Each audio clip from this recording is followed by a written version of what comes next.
In the Impact segment tonight, frightening new revelations about North Korea's nuclear capabilities. Listen to this. The Defense Intelligence Agency did a study that was finished last month.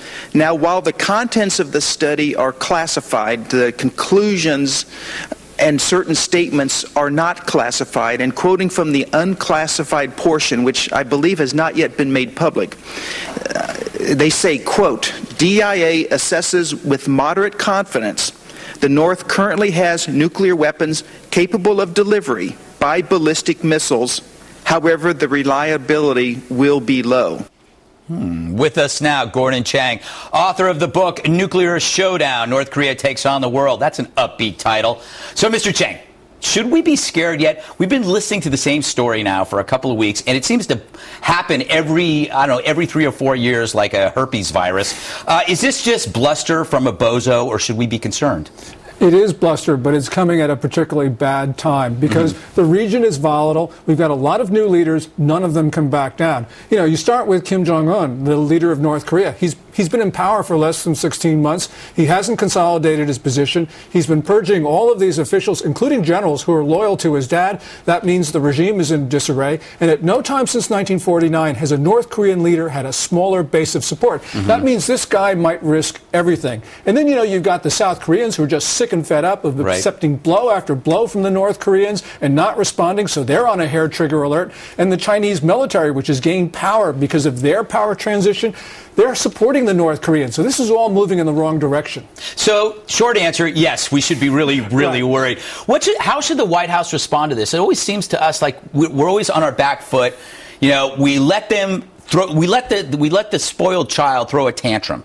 And then we hope that's where it ends, and then it pops up again. Should we finally deal with this crazy cat lady on the, in the neighborhood? Well, we've got to, because within 3 years, maybe 4, they will have a nuclear warhead that they'll be able to deliver to any U.S. city with a long-range missile, and it will be reliable. You know, we don't know if they've got a warhead right now. We think that they do, but even if they don't have it, they're going to have one next year or the year after that. And we know these North Koreans, they've identified us as their enemy. The Chinese are backing them. You know, of course we got to be concerned about this. What's China thinking?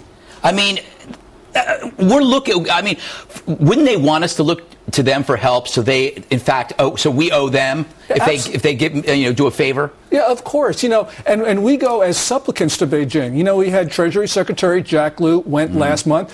Secretary Kerry is going to be there tomorrow. Martin Dempsey, chairman of the Joint Chiefs of Staff, will be there later in the month. You know, we intend this to be a signal of cooperation, but the Chinese say that that's a sign of weakness. You know, the Chinese have been throwing gasoline on this fire, giving the North Koreans mobile missile launchers that directly threaten the U.S. and increase North Korea's ability to wage nuclear war. And, you know, the Chinese, for this past week, have all this propaganda, really stinging attacks against the U.S. If I were the Secretary of State, I wouldn't go to Beijing after all of this propaganda. We should send either Jay-Z or Dennis Rodman.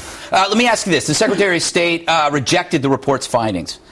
Are the report's findings accurate? The warhead? Yeah. We don't know, but, you know, it sounds right because the North Koreans are making much faster progress on both missiles and nukes than we thought. So, you know, at this point, either it's this year or next year or now. It doesn't really matter. The North Koreans are racing ahead, and we're not stopping them, and that's the real problem. There's no pushback from us. Was it a good thing that this is leaked? Does it matter? Absolutely. The American people need to know this. I mean, of course we don't need to know how they found out or how they based their assumptions, but clearly the American people need to know this because it's worth the risk. But here's the problem. The American public doesn't seem to care. They really do look at North Korea like they look at Lindsay Lohan. Every time something happens, it's like, oh, there she goes again. And then they think that this thing is just going to go away because prior experience has told us it always goes away. How will America start caring about this? They will only care, I think, until there's a military conflict. Well, unfortunately, that very well may be right. But at least our leaders need to convey to the American public, as well as to the Chinese and the North Koreans, the seriousness of this. If they were to do that, then I think that the American public would look at this in a different light. And that's the way this is going to change. Its change starts in Washington. Okay.